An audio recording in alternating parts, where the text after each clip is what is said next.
All right, let me share my screen. And where did it go? Oh, there it is. Okay. All right. Topic of discussion for today is open houses, right?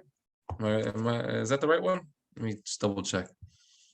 I want to make sure I'm actually talking to you guys about the subject matter that I was supposed to. This is hosting a public open house. Yeah, there you go. I'm good. All right. Let's get this slideshow started. And from beginning, let's talk open houses, hosting a public open house. All right. Actually, you know what? You know where's a good place to start? Other than introducing myself, because I always forget, not everybody always knows me. I know most of you, but my name is Ron with the Zamir Group, Keller Williams. I'm your host for today's lecture. And we're going to be talking about hosting a public open house. So, question for you. Before we host a public open house, are there things that we should be doing? What should we be doing before an open house? Learning about the house. Yeah, that's for sure. I think the majority of agents that actually do open houses or conduct open houses, they don't take the time to study the information for the property as well as they should, right? And what else? What else can we do to have a successful open house? Call the houses in the area and door knock. Yeah, that'll definitely, help you generate leads and activity and all that stuff, which is, goes back to the more action we take, the more results we get. What's something else that we can do before we ever host an open house? There's a lot of stuff we can do, so I can just keep going. But what are some other things that we can do before we host an actual open house?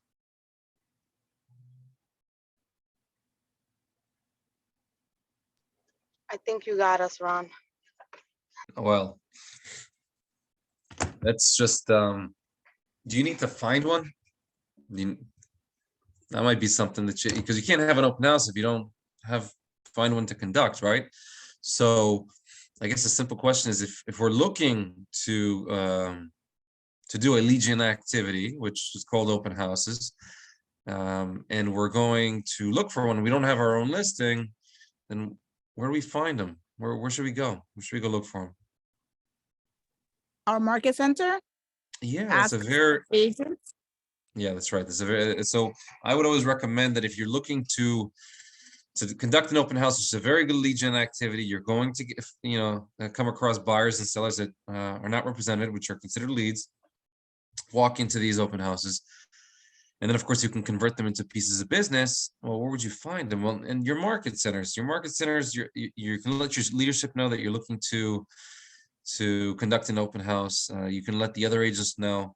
Now, I don't know if you're aware or not, but there is a list of office inventory. As soon as you log into the MLS, on your left, somewhere in the middle, there's a bar and it says office inventory. If you click on it, it will show you all the listings. So that's always a good place to start. So if you actually reach out individually, personally to those listing agents, you'll have an increased likelihood to actually obtain an open house for this weekend, next weekend. Just make them aware that you're always looking, and those opportunities will present themselves to you. But you have to take some action. So we have to find one in order to conduct one. So definitely do that. Okay. Let's get my screen back on. I don't know why I have so many open, but here we go. All right, open houses. Let's do it. All right. I guess everybody should be able to see it. If nobody sees it, then I'm sure you'll let me know too. All right. And that's me. Hi. So I conduct a lot of open houses. We're going to talk about, open houses and the consistency of open houses moving forward. Let's just get right into it. Come on. Here we go. All right. So why do we conduct open houses to begin with? Well, the leads are free. Right, they don't cost. It does. There is a cost. The cost is that it's time and energy and effort, and that's our cost. But there's no monetary cost. So if the leads are free, then why not do it? And you're already face to face. you're already getting face to face. Now, when we're making phone calls, when we're calling our sphere and we're calling expires or for sale by owners or circle prospecting, what are we doing? We're looking to get face to face with them, but with open houses, we're already face to face with them. So we can go for the appointments right then and there. So it's, it's a great way to find not just buyers, but sellers as well. Sellers come to open houses to compare their property to those properties, and we're going to pre-qualify them, so we're going to discover that they're actually sellers. And it gives, if you are strategic about how you conduct open houses and you do it over and over and over again in the same areas, the neighbors or anybody that lives in the area is going to get to recognize you and know you, and it's part of your branding and all that fun stuff as well. And you let people know where the party's at. That's they're going to come to you if they got nothing else better to do. If they're just walking by, driving by, and they see your signs, it's a contact. This is a contact sport. You never know what what your conversations, where they lead you to. So we're always recommending have as many real estate related conversations with as many possible people as you can. And that's the benefit of the open houses, right? So let's talk about consistency of an open house. So this is just a sample 135 GPS business plan, whatever you want to call it. If you look at that first column on the left, so when we're systemizing our lead gen activities, we want them to be smart strategies. So we always put a number to it. When I ask you, well, how many open houses are you doing this year? And you say 40, great. Now we can plan ahead. Now, it's actually not that difficult to do 40 open houses, especially considering you could do one on Saturday and Sunday. So if you're, doing it 20 weeks a year and you're doing Saturdays and Sundays, then you're actually only working half the time. So there's 52 weeks a year. So I just throw 40 as a good number for one major reason, and it's about consistency. And this is how they link up. When it comes to open houses, I meet many agents, and they'll tell me, oh, I did one open house and I got nothing. And I did 2 open houses and zilch, and 3 open houses, no good leads, 4 open houses, nada. And 5 open houses, I finally met a good lead. I was able to convert into a piece of business. Yet it's so much work, so much time, energy, and effort. And, I don't think I'm going to do this anymore. And what I'd like to share with you, or what I'd like to present to you, that'll help you increase your awareness level, is the fact that consistency reaps consistent rewards, and inconsistency will reap you inconsistent results. Now, what happens is, let's just say theoretically your conversion was 1 out of 5. Let's just say theoretically you were doing 40 open houses a year. Then how many transactions are you doing from open houses? Well, you'll be doing 8 transactions. Okay. And if your average price point is 700,000 and you're doing 8 transactions, well, congratulations, you just capped. Oh, and by the way, you still have 6 days to do whatever you want. Oh, so that's what consistency can do for your businesses. It will help you succeed. And many agents, they started off by conducting many open houses, and their businesses grew from there. So that's what consistency will do for your open house. When it comes to systemizing open houses, there's a way to convert it, to improve conversion with this lead gen activity. And that's where the systemization of it. I don't want to really get too much into it today. I think it would overwhelm you, and it's kind of like an advanced discussion. I don't want you to kind of lose me here. So just know that there are ways to improve conversion with our lead gen activities, and the best way to do that is to systemize it from beginning to end. And that includes the signage that you have, and the number of open houses that you do, and the scripts that you use, and your follow-ups, and what your intention is, and your mindset. We'll talk about it a little bit further, I guess, if we have time. But I don't want to focus too much. But I'm just showing you this to show you that you can be strategic around it. The one thing I would recommend when conducting open houses, regardless of your lead gen activity, you should be strategic around it. And what that means is, look at the area, right? Create a niche, like have an area that's your priority. Look for open houses in that area first. If you can't find it in that area, go to the next area, so on and so forth. And have your top 3 or top 5, and always kind of go down that list based on your priorities. And what happens is, if you conduct open houses, many in the same area, that's going to help you be hyper local, become an expert in that area, work with a lot of buyers, work with a lot of sellers. Because who shows up to open houses? People that want to buy and sell in that specific area. So be strategic is the tip. Now, what we can do is, I just mentioned it a few times, improving conversion with our open houses. So when we're conducting public open houses, your traditional agent, what are they doing? Right? What are they doing? They're scheduling an open house. They show up right before the open house starts. They're pretty much sitting there the whole time for the next 2-3 hours, just waiting for people to go in and out. When people walk in and out, they're saying, "Thanks for coming to the open house. Take a look around. If you have any questions, let me know." They leave. After they're done with the open house, they don't follow up. I'm not saying that's right or wrong. I'm saying there's a better way. Okay? So your traditional agent is not necessarily taking advantage of open houses. So when we're talking about systemizing it, this and improving conversion, we're going to talk about a few different things. Okay? So at the very top over here, I'm just going to talk about mindset for a sec, if that's okay. Now, it doesn't matter the lead gen activity that you're choosing, whether you're choosing to conduct a public open house, or you're calling expireds, or for sale by owners, or business-to-business meetings, or events, or anything else that you'd consider a lead gen activity. Mindset is pretty important for one major reason, because I don't know if you're aware of this or not. While people cannot read your mind, they know what you're thinking. And what happens is that if you don't want to be there, people will know. And and a good analogy that I always like to use is that, have you ever been in a conversation with somebody and you just knew they couldn't wait to get out of that conversation? And we've all been there, right? And my question is, well, if you didn't say it, how did they know?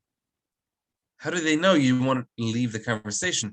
And I know that Elizabeth was I saw her lip syncing because she's on mute, but I know exactly what she was saying, because we're all thinking the same thing, because the majority of our communication is not verbal. 93% of our communication is body language and tonality. What that means is, if you're thinking, I don't want to be there, people are going to be able to read that from you. So mind your mind is the tip that I have for you guys. If you don't want to be there, they'll be able to tell. All right. So keep your mind, your head positive thoughts increase the likelihood of positive outcomes. It's always going to help. And intention is always so important. If we walk into anything with intention, it will increase the likelihood that we obtain the results that we're looking for. So when it comes to open houses, what's our intention? Well, maybe it's just, I want to get one buyer lead. Now I want to get one seller lead. And that's a good intention to have, right? And what happens is, when we walk into a scenario, a conversation, a meeting, whatever it may be, with intention, it's more likely to occur, right? Compared to not. So don't just approach your open houses and say whatever will be will be. No, say, I'd like to obtain one buyer lead, I'd like to get one seller lead. And what happens is, your brain, your RAS, starts looking for opportunities. That's what happens. It's the same thing with our conversations too. If you're about to call an expired, about to call for sale, but if you're about to door knock, if you're about to take a class, if you're about to pick up the phone, whatever it may be, have intention before you take action. So and mind your mind, because it definitely affects how the conversion of that conversation, scenario, meeting, experience, whatever it is, it will definitely improve it for the better or for not. So mind your mind and have intention. Scripts, there is a pretty common script that's used by many agents. I kind of mentioned it before. And the majority of traditional agents, what they do is, the script they use is, well, thanks for coming to the open house. Take a look around. If you have any questions, let me know. And, well, again, I'm not saying that's right or wrong. I'm saying there's better. So there's one script I'm going to recommend and encourage all agents to internalize, memorize, and that is your pre-qualification script. All right. So that's the better script to use. Another part of your system is when you begin the script. Do you want to start it outside? Do you want to start as soon as they walk in? Do you want to start it in the kitchen? Do you want to do it as you're walking throughout the house? Do you want to let them walk through the house, then as they walk back? Do you want to? There's no right or wrong here either. It just depends whatever works best for your system. But you just kind of figure out when you'd like to begin it, how you would like to do it, and then the pre-qualification script, it's a pretty straightforward script. It's a simple 7 questions. We use the acronym LP-MAMA, which is the location, price, mortgage, agency, meeting, and the other A is, I'm drawing a blank for some reason. I'll know it in a second. So an appointment. We're closing for the appointment. So what that sounds like, it doesn't sound like a script. When people are walking through an open house, or we're having a conversation with someone, it sounds like a conversation. So when somebody's walking in and says, where are you visiting me from? Where do you live? Oh, we live in the next town over in ABC town. I was like, oh, that's great. I mean, and how long have you lived in ABC town for? Oh, we've been there for like 7 years. It's like, oh, do you own it? Do you rent in ABC town? And I'm like, oh, we rent. Right? That's their motivation. That's the M for motivation. So when if we were looking to discover their motivation, they say they own or they rent. Now we know. Now, if they say they rent, there's a follow-up question, right? The follow-up question is, okay, are you month to month, or does your lease expire shortly? Oh, we're month to month. That's their motivation. Okay, now if they say, well, my lease expires at the end of the year, there's a follow-up question that too. If you find the right one, the perfect one, can you terminate that lease? No, I can't terminate that lease. Now you know their motivation. Now, of course, if they say they own, well, I need to ask, you need to sell in order to buy. Why, yes, we do. Well, ding, ding, ding, that's a listing appointment, right? So if you're looking for seller leads at open houses, you just have to ask one question, as do you own or do you rent? You'll be pleasantly surprised where that question takes you. And of course, you want to ask the following, the rest of the pre-qual questions to obtain as much information as you possibly can, so we know how much time, energy, and effort to invest in that prospect, consumer, client, buyer, whatever you want to call them. So definitely internalize your pre-qualification script. It's an easy script to remember. It's only a handful of questions, no big deal. Sign-in forms. Definitely want to have some sign-in forms, whether it be electronic or the QR code, where they just point their camera, and then or you have the old paper ones. There's no right or wrong here either. It's whatever you want to use. Just have one. It's to obtain as much information as we can. And then again, when you want them to sign in, or how you want them to sign in, that's up to you guys. Outside, as soon as they walk in the kitchen, it's up to you guys. There's no good or bad here. It's whatever you guys want. Items of value. Items of value are there's one goal for items of value. The clear benefit advantage for items of value is to keep us top of mind. You see, they're probably going to about a half a dozen open houses. They're probably meeting half a dozen different agents. And these items of value, and it could be a pen with your name on it. It could be a magnet. It could be food or beverage, right? Cake pops, or bottles of water, or bagels, or coffee, or whatever. There's no shortage of items of value that we can come up with. It could also be information, maybe giving them a list of the other open houses or available properties, something with the neighborhood. It could be what an offer looks like, a sample offer. It could be a home buyer's guide. So there's a lot of different items of value that we can be providing them, and there is a benefit to us, right? So when we're looking to follow up, when we're looking to increase our response rate, you're the agent that gave me the keychain. Oh, you're the agent that shared that KW app with me. Or you're the agent that gave me that list of open houses. Oh, you're the agent that shared that sample offer with me. Oh, you're the agent. You're the agent. You're the agent. Do you see how that works? So that's where items of value do benefit us, because it does help us improve our response rate. A lot of these buyers, when they're coming into the open houses, they're just not ready, willing, and able to buy or sell at that very moment. So it does require follow-up, which we're about to get into. So the response rate is not so immediate because their sense of urgency is not that immediate. You have to understand we're not the most important thing in their days, so they don't tend to respond to us so quickly. Also, kind of ghost us sometimes, which is normal too. And it's because they're not ready, willing, and able at that moment. And that's also why follow-up is so important. And when we're talking about follow-up, you don't have to have this crazy, overwhelming system. It can be something very simple. The one tip I can give you with follow-up is be consistent around it. Doesn't matter what it looks like. Obviously, there's different methods of following up with somebody, of reaching out to somebody, of communicating with somebody. We have our texts and our emails and our phone calls. And you can send a handwritten note. You can also send a video, maybe a message through social media. There's a lot of different ways that we can communicate. The question is, what does your follow-up system look like? So are you sending a text right after? What does that text look like?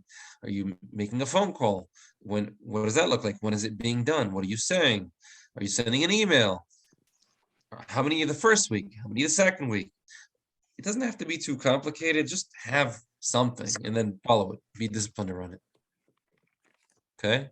What you need to know about following up is that the majority of agents could, let's just say, they have not mastered the skill of follow-up just yet. That's as polite as I can put it, since the majority of agents are pretty much suck at following up. And we know that the gold is in the follow-up. And what I can tell you about follow-up is that the better you are at being disciplined around your follow-up, the less leads you will need to arrive at the whatever you're looking to achieve, the outcome, the results, your goals, whatever they are. Yet that doesn't mean you can't arrive at those goals, those outcomes, those results without following it up. You still can, yet you will need more leads to do it. So that's what follow-up does for our businesses. The better we follow up with those leads, then the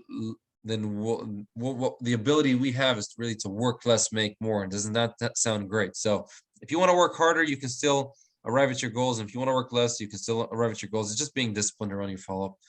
And if you don't have a follow-up, then just create a simple one, and then expand on it over time. It doesn't have to be too crazy, too overwhelming. And then, when it comes to just making it an enjoyable setting, music does wonders. Get a Bluetooth speaker. Put some music on, not too loud, and makes it an enjoyable setting. And signage is part of our systems. Some towns, they don't allow any signs, so you have to be careful with that. Some towns allow you to have unlimited signs, and just have that part of your system. Obviously, if you're going to have 4 flags and 4 signs in front of your house, and maybe 2 signs on every turn, well, you're going to need 4 flags, and you're going to need 12 signs. Do you have it? So that's where planning or preparing for our lead gen activities comes into play. Good news is, these signs and flags, they do last a long time, they're years, so we won't have to replace them so quickly, yet they are costly. So the initial investment can be costly, yet they do last for a good amount of time. So if you're going to put it to good use pretty much every weekend, it's well worth our return on investment. Also, time of day is something you may want to consider. Do you want to put it an hour before the open house, or do you want to put it 4 hours before the open house, or do you want to put it the night before? Or do you want to, if you're doing 2 open houses, do you leave signs overnight? There's some things to consider when we're talking about signage. And then, of course, the last but best one on this list is expertise. Now, how does expertise help us improve our conversion? Well, there's really only 2 types of conversations that happens between an agent and a potential prospect. And one of them is that the prospect, consumer, client, potential buyer, says, this is what I'm looking for. And we say, as an agent, I'm going, as soon as I'm done with the open house, I'm going to send you an email. Take a look at that email, and then we'll go from there. How does that sound? Okay. Now, the other scenario is you have already viewed physically the inventory because you're an expert in that niche. So you've seen all the inventory, you know the neighborhood, you know all the transportation, you know the schools, you know where the best ice cream place and sushi place and pizza place are, and you know where the parks are, and you know you have the answers to all of this information because you know you've taken the time to become an expert in that niche, and it really doesn't take too much. You know, we can look up a lot of the information online. To look up population size for a town doesn't take more than a minute to look it up. Yet, you know, you want to know answers to the most basic of questions.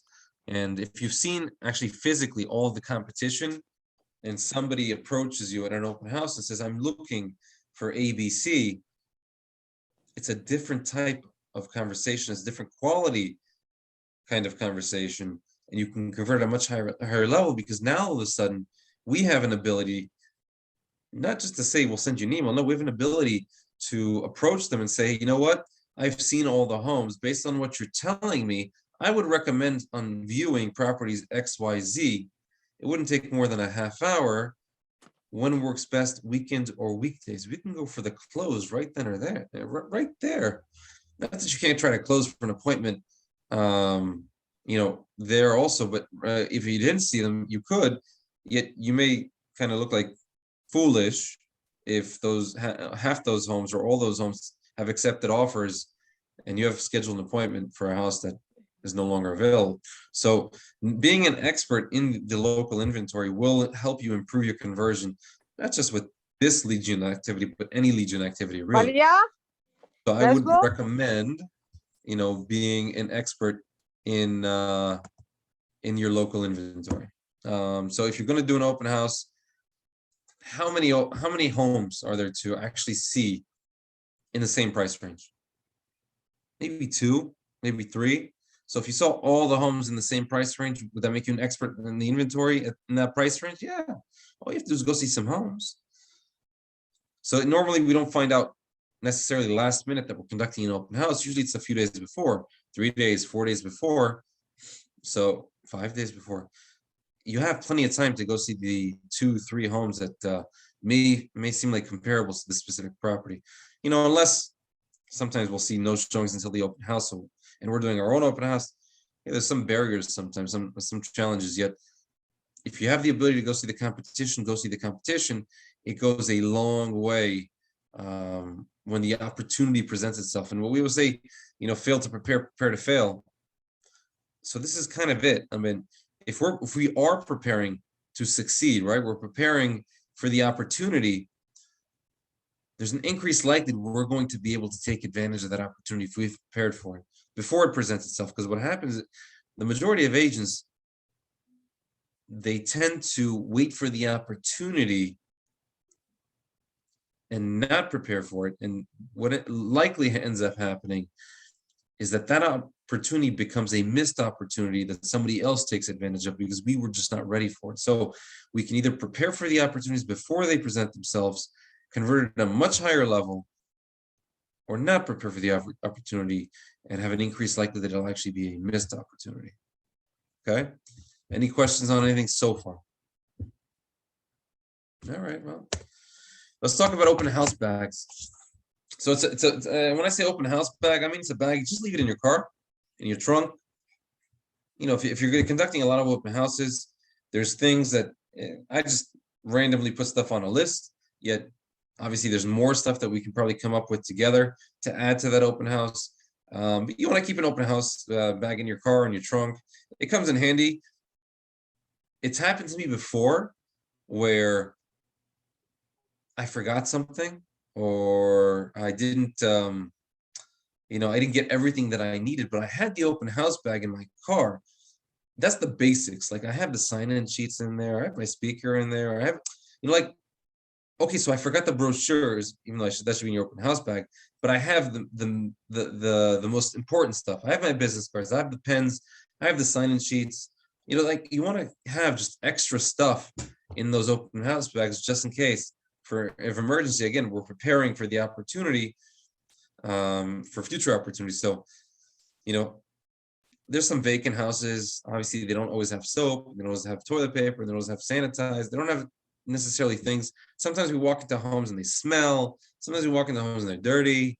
So you want to bring some candles with you, and all kinds of fun stuff. Chargers, you don't want to run out of battery for your phone, for your laptop. Make sure you have chargers.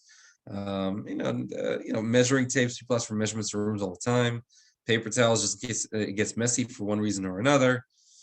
So you want to have certain things in your open house bag. When we didn't mention it before, but when we show up to conduct an open house, there's some things that we want to do before. Creating postcards, it takes time. Creating flyers, it takes time. You want to print out your customer reports. So you definitely want to print out or prepare certain things for your open houses, especially if you're going door knocking or you're doing mailers the week before. You definitely want to prepare all your materials, right? And then before we go to the open house, we started off with this question. There's a few things that you might want to do, and it goes back to being strategic. You want to select a good one. There's different qualities of open houses, like the newer listing that just put on the market. Is that better than a stale listing that's been on the market for 180 days? I'd say so. And what about the just recently reduced one compared to the one that's been on the market for 60 days? And what about the ones in your area of concern, the one you want to focus on, you want to be hyper local in? All right, so you want to select a good one. You want to promote it. You want to put it on social media. I see somebody put that in the chat. You want to make sure that people don't forget that you're in real estate. That's what really social media is for. You want to make videos, posts about it. It could be part of your content calendar. If you know that, you want to make a social media calendar, and you know how many times a week you're posting, and you want to identify the content. This can be part of it. And, I said it before, you want to preview the comparable properties. That'll help you improve your conversion, and get your head straight. You definitely want to make sure that, you're thinking positive thoughts. And it's a small thing. You definitely want to confirm with the seller that they're aware that we're doing the open house. The last thing you want is knocking on a seller's door on a Saturday or a Sunday and say, I'm here. And they're like, what for? And they're like, we're doing the open house, remember? So definitely go ahead, Elizabeth. So if we're borrowing a listing to do an open house, who notifies the seller? The listing agent? You know what? Normally I'd say yes, but don't assume. Confirm with the listing agent who's reaching out to the seller. They may say, here's their phone number, reach out to them. So you definitely want to confirm that. You don't want to assume anything. So, you want to confirm that they're aware that we're doing the open house. They also want to, you also want to confirm that they know that you're coming, and maybe even definitely see the house, possibly even meet the seller before you actually, go there. So. Nice, thank that. you. That's a good point. And it's a small thing. We can also request from the seller to make sure that all the blinds are open and all the lights are on. Especially with COVID, we're still going through COVID. Maybe they don't want somebody else touching their lights or opening their windows. Yet we want the lights on and the windows open because it brings more light in the house, and it's one of the things that buyers look for. So. Definitely ask them to do that for you. It goes a long way. And then you can do some other activities before that, but it's like simple stuff, but you just want to make it part of your system when you're conducting open houses. Yes, you had a question for me. How long should the open house? Well, actually, that's a good question. So generally, I'll do mine for 3 hours. Sometimes if it's a listing that's been on the week it's not the first weekend, I'll do it for 2 hours. But nobody, there's some people do it for 1 hour. So there's no right or wrong here. You want to do it for 5 hours, do it for 5 hours. You want to do it for 1 hour, do it for 1 hour. Should be, there's no should really. It's whatever you can squeeze in, whatever you feel like is good for you. How many hours do you want to do it on Saturday? How many hours do you want to do it on Sunday? There's no right or wrong here. It's just whatever works best for you. And I saw one video that the the person, he was serving some kind of the snacks. So I don't know, we can do it now. Yeah, I mean, it's still kind of, if so pre-COVID, right? Mhm. Before COVID, yeah, there was food and beverage at many open houses, right? Nowadays, with COVID and people touching food and stuff like that, I guess people kind of a little more anxious about it. One, make sure the seller's okay with people eating around their house, right? Okay. And two, there's safer ones, like the ones that are pre-closed, pre-packaged. Let's say chips, like bags of chips. Like we're not touching that. Like it's closed, it's sealed. So if you want to give that for the kids or for people that are hungry, or I guess that would be okay. That there are some households that keep certain, let's say, they have certain dietary things, like maybe they're vegetarian, or maybe they're kosher or halal. You want to make sure that you're respecting their thing. So if maybe you want to ask them if it's okay to bring this or that also. One more question. Yeah. So before, just supposing tomorrow is my open house, right? So can we post a video of the house? Of course. Okay. I would recommend it. Okay. Just say, hey, I'm conducting an open house tomorrow, Saturday or Sunday, from the hours of this hour to this hour at this town on this address. I'd love for everybody to come by, so just even say hi. It's an amazing house. It'll go quick. See you soon. Whatever. Thank you. It doesn't matter what you say, honestly. Okay. The goal of the video or the post is, again, it's for mind shares, to keep you top of mind. People forget that we're in real estate. That's really what it's all about. It's not necessarily to sell the house. It's just to keep us in mind. Thank you. Yeah. So we did the open house. We prepared for the open house. We did the open house. We understand how important it is to to have intention, to have consistency, and to do certain things to improve our conversion. Let's keep going here. And well, actually, I don't know why I still have that in there. So that's his edge, but I mean command. So when we're talking about our database, our contacts, we want to put them in command. We want to put them in our database. And if you do set up the smart plan through the QR code, that'll automate it for you. So it'll put everybody on automatic smart plan as soon as they sign in with the QR code. They'll get the registration link. They'll type in their details, and then you don't have to do as much. There's certain things that will be automated. It'll get into your database, into command automatically, and of course it'll put them on certain touches.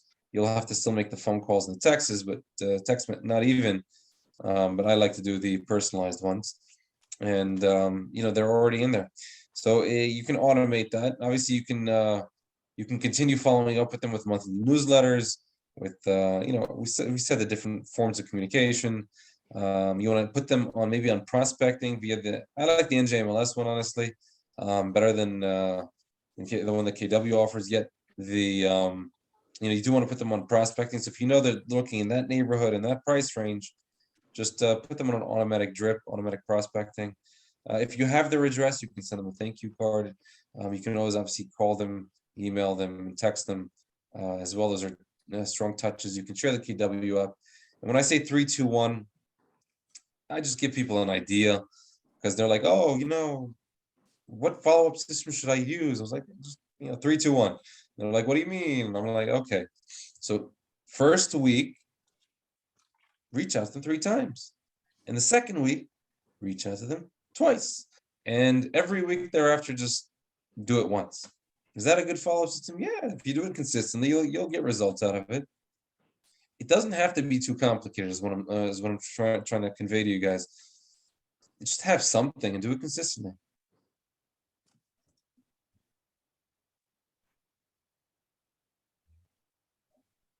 Any questions so far? All right. So the slideshow, that's the end of the slides. I mean, really, I think I communicated all the information to you guys that I wanted to for the open houses. what I want you guys to identify or to be more aware of, open houses are a very good source of lead generation or activities that are going to generate leads and fill up your lead pipeline. So if you're looking for leads, it's just a good way to do it. There are ways to go out and find them. You have to put a little bit of effort into it because you have to actually reach out to the other agents. I found that just posting or on the forums, on the WhatsApp chats, or even on the Facebook forum for Bergen County Partners, just saying that you want to do an open house. If anybody needs any help, just to reach out to you. That also could be something that you do to obtain an open house. Yet I found that reaching out to the individual listing agents and speaking to them personally will improve your conversion in obtaining the most. So I would recommend actually just reaching out to the individual listing agents via phone, text, whatever. Okay, so that's what we were going to do before. Again, you're going to become an expert in the inventory, I trust, and then you'll be able to, I guess, advise your open house guests at a very high level. So that all that requires is just viewing a few homes physically, and then you're going to systemize it. You're going to know how many signs you're going to put out. You're going to know your scripts when you walk in. You're going to know how you're going to follow up. You know how many times you're going to do it. It all plays into whether we are looking to have success and longevity in this line of work called real estate. Because if we want that, then we have to specialize or focus on different lead gen activities. Not everything. I'm not saying go do everything. I'm saying pick one, pick two to focus on and do them at a high level. What does your process look like when you're running an open house? Do you do any open houses? I do more than 40 a year, actually. I think I'm in the 40s. It's definitely once a week at the very least. Sometimes I do it twice a week. Nice. Almost every Okay, week. so Yeah. how do you prep? What's your process? Everything I just went through with you is pretty much my process. I gave you my process. I gave you the recipe. So I do have an open house bag, right? I do have every major intersection, I put 3 signs. Every major intersection, every side street, I put 2 signs. And in front of the house, I put 4 signs and 3 flags. It used to be 4 flags, but one of my teammates stole one and didn't give it back. So now it's 3. And I also put a doormat. So what happens is, and this is all before the open house. Now I've seen all the inventory too. In my niche, I tend to do it in a specific area of the open houses. I've already seen all the inventory because I do that automatically. So I can speak to the area at a very high level. And that obviously it helps with my conversion. Yet beforehand, when am I doing the signs? I'll do it as early as I possibly can that morning. So if I can do it at 8, I'll do it at 8. If I do it at 9, I'll do it at 9. I do my best not to do it last minute because I know I lose potential. I lose the possibility of creating opportunity.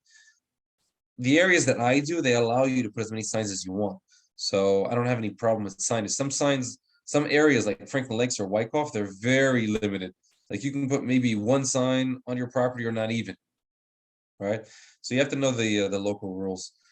So I already know the inventory. I'm putting my signs out in a very specific way, so specific that those that visit my open houses know I'm in there hosting the open house without even seeing me. How's that possible? Because I set up my open houses the same way every weekend, over and over and over again. And the same people come to the open houses every weekend, over and over and over. And that's why they know who's inside. Because nobody really sets it up the way that I set it up, right? I put a lot of signs. I put it in a certain way. So generally it occurs that people know that I'm inside without even seeing me. And then as they, as they walk through the door, usually now there's a lot of activity. So, we have to do it in kind of a systemized way. We don't really get too much time to talk to them, but I'll welcome them in. I'll, say like a dad joke to make them smile. And I'll ask them to sign into the kitchen. As soon as they sign in, and that's when I start with my pre-qualification, my script, So as they're signing in, whether it be on their phone or the paper, whatever it looks like, then I'll go through the pre-qualification script, and then we'll give them the grand tour throughout the house, looking to obtain as much information, also a communicating value proposition at the same time. And then before they leave, I'm looking to obtain feedback, what their thoughts are about this or that, and then going for the close. I'm going to close for the appointment. So, I have a question. yes, go ahead. So what kind of the questions I am expecting from the buyer? Like when you are standing over there, what kind of the questions they can ask me? Oh, they might ask you how the schools are, how Okay. many schools there are, where the closest park is, what the taxes are, what the square footage on the house is. Some basic questions people always ask. What's the nearest transportation to the city? How long does it take to get there? Okay. The bus, the train. Yes, those are basic questions people ask. Do you have any kind of marketing like laid out for them to grab That's a other good than the question. MLS? So I call it items of value. We do have other than the customer report, which we print off right off the MLS. Mhm. We do have a flyer, generally have at least a flyer for the property with the pictures. We get that from Carnegie Title. Beyond that, your lenders, your preferred lenders will provide you with marketing materials. Can you elaborate on that? I never heard that before. So let's just say theoretically you wanted more materials, more marketing materials. Reach out to your lender and say, hey, I'm doing an open house this weekend. Can you send me PDFs of different things, whatever you want? And they'll offer you 1,000 different types of flyers if you want, but if you don't ask, you don't get. So they'll gladly do it. You just need to ask for it. So reach out to your recommended lenders. For BCP, it's always been guaranteed rate, which used to be Atlantic Home Loans and NJ Lenders and Bond Street. And while they're not recommended lenders anymore, they'll do that for you. Trust me. Just reach out to your preferred lenders, and they'll create whatever marketing materials or flyers that you need or want. Awesome. Thank you. And also, so if there's not enough people, coming into to the open houses, fine, timing it's not an issue, like you'll take your time with them. But what if it's a line outside? How long do you allow the clients to be inside the house and look around? Well, the way that I do it is I tend, if it's okay with the seller, and it usually is, I'll keep one group per floor, which generally allows for, they're usually not ranches. So they're usually 3 floors, the first floor, second floor, the basement. So I'll always, depending on the amount of exits, I'll do it in certain ways. Let's just say theoretically there's only one exit.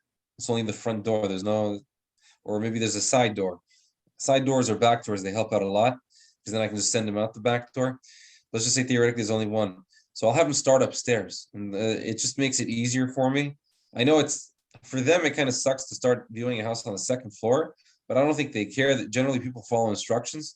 And the reason I do it that way is because I need to get 70 groups in and out of the house in 3 hours. I can't have somebody take up too much of my time and have to form a line outside. It's not good, and it's not nice, especially when it's cold or hot outside. So what I've been doing is I have them start upstairs, work their way down. As soon as they come downstairs, I send the other group up. Same thing, go upstairs. As soon as they come down, the next group up. And what ends up happening is that they'll do the first floor, and then they'll do the basement. What do they do as soon as they get the basement? Well, they'll leave. They'll go out to see the backyard. And if there's a back door, wonderful. Then they'll enter through the front. They'll finish the basement, and they'll exit through the back door. All right. And these groups are constantly switching. So really, you get a consistent flow of people in, and then out the back door or the side door or whatever. So it just, when it's groups like that, how do you pre-qualify them? Like as a group, or you like gather it's real easy. Real easy. So this is the question. Are you working with an agent? Mm-hmm. Why is that so? Why does that make everything so much easier? Because then you know how much time you're gonna spend with them. If they're working with an agent, if at all. Yeah, if they're working with an agent, go. You're not working with anybody, wait. I'm gonna spend a little bit more time, and then I gotta connect with them. I gotta build rapport with them. I know it's not easy because you have a short window. I'm gonna do the best I can. Got it. So as before you send them to the second floor, you stop and you like have them sign, When we have them And then, sign in, okay. yeah. So when we and have then them you sign say, in, are you working with an agent? Okay, go to the second floor. yeah. Or sometimes I'll, again, it depends on the layout. So we can have them sign in first and then go to the second floor, or you can have them say, there's no right or wrong here. It depends whatever is working best depending on the flow of traffic. I've been to some crazy ones where it's like we have to get them in and out quick. Lately, I'll tell you, even if we're getting 30 whatever groups, it's like one in, one out, one in, one out. It's not crazy. It's manageable. So we can have them sign in, view the house. I was just talking with the really crazy ones. Okay. Or we got like 80 groups in 2 hours, like, yeah. Have you ever had to extend the open house time? I'll wait there. And I'll be there as long as people keep coming in and out, in and out, in and out. Yeah, I've sat there for an extra hour. I think there's a caveat. If I have another appointment after, I can't. Yet we can always use leverage. You can always send somebody else to the appointment. You can always have somebody else be with you at the open house so you can leave. There's always a solution somewhere. You just need the leverage to do it. That's another question that I had. When do you recommend we partner up with somebody else versus just doing it ourselves? It's really up to you. It's a personal decision. I think when it comes to newer agents, they like to see other agents how they do it, to shadow them, learn from them.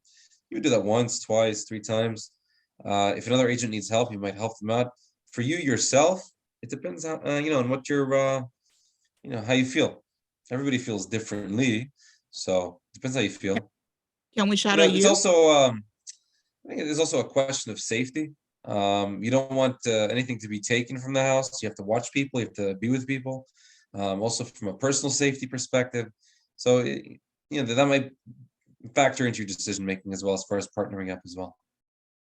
It makes sense. All right. And then follow up.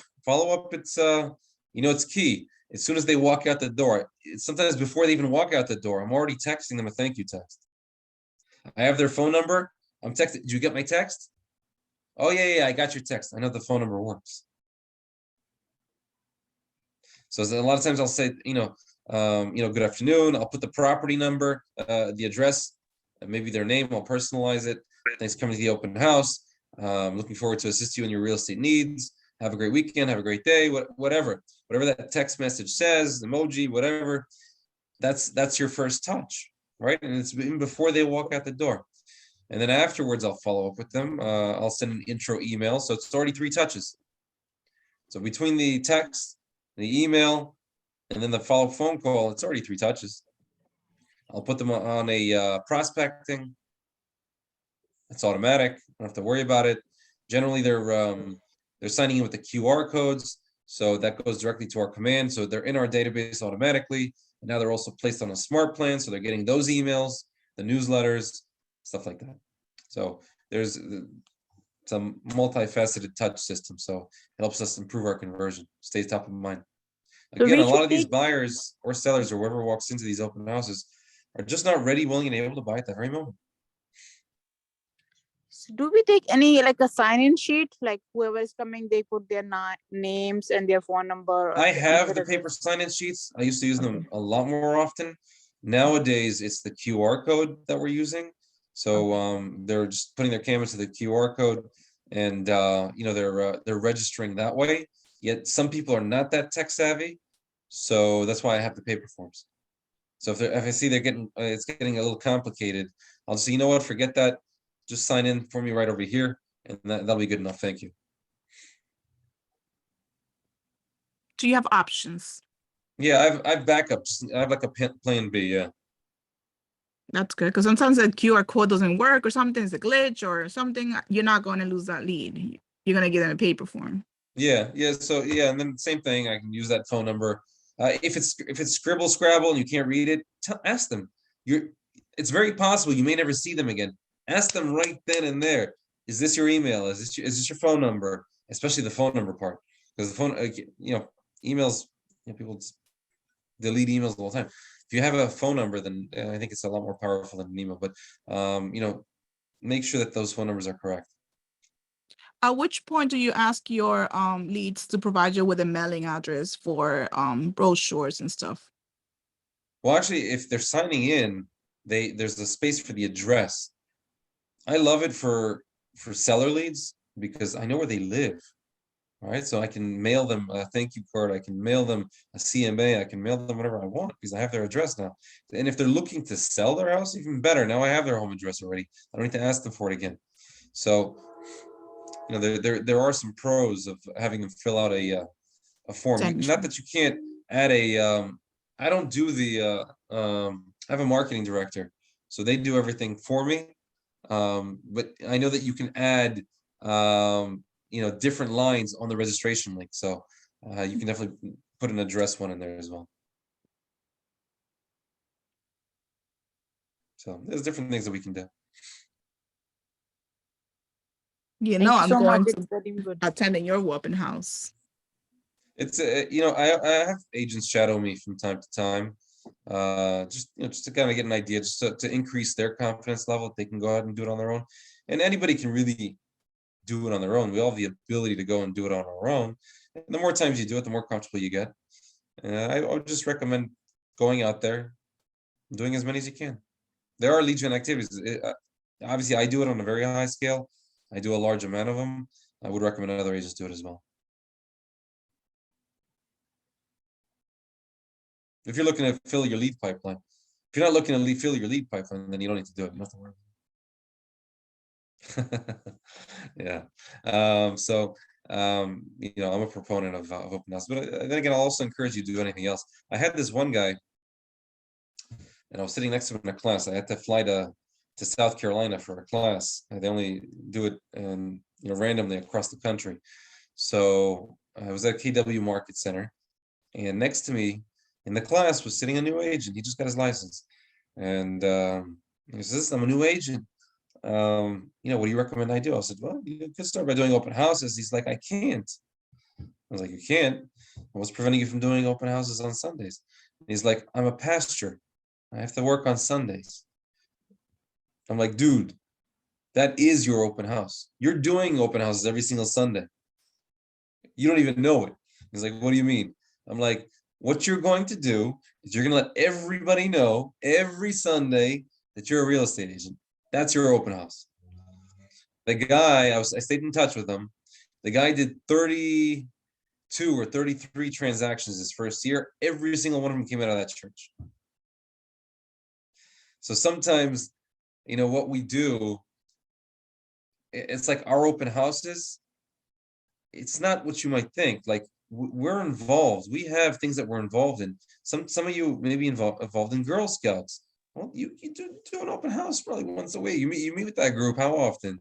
And some of you go to you know, you may go to a yoga class, or you may have like this business group or a reading club or a nonprofit, something you volunteer for. Those are also lead gen activities if you make it so.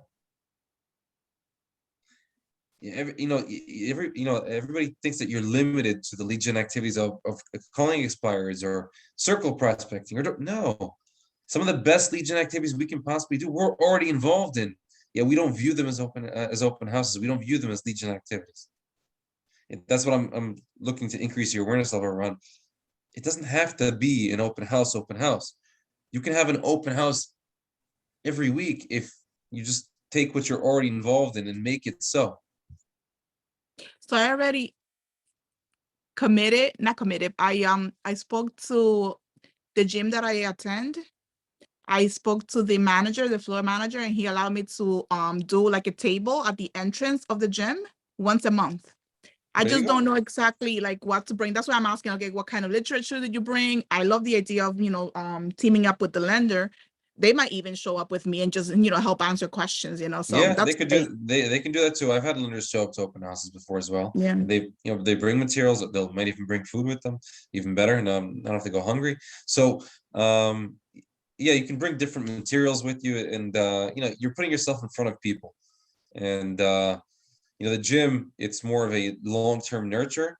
It's more of a getting in, you know, a contact, just getting the contacts, getting people's information, and you know, there are different creative ways that you could probably, I think with businesses, you can definitely get creative with it. There might just be a way to get their contact list or get their email list. That's if you can provide like a high level of value. So maybe with the gym, you can sponsor an event and you'd like to send an invitation to all of their gym members. Well, you're going to need that list. So if you come up with a good enough event that you're sponsoring, maybe they'll give it to you. And then you can actually have everybody's contact information already.